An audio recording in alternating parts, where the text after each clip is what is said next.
Business Studies ni somo jipya ambalo limeanzishwa mwaka 2025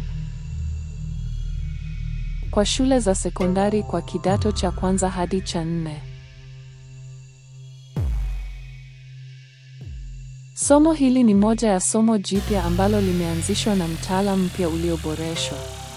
Somo hili ni la lazima kwa kidato cha kwanza hadi cha 4.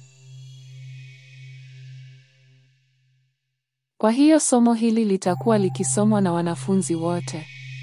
Malengo ya Taasisi ya Elimu Tanzania kuanzisha somo hili ni kuwajengea wanafunzi uwezo wa ubunifu katika nyanja ya biashara, ukizingatia kwamba katika karne hii biashara imeshika hatamu.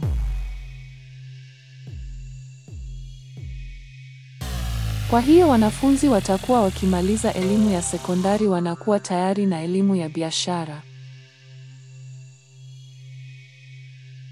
Kwa maelezo zaidi endelea kutufuatilia.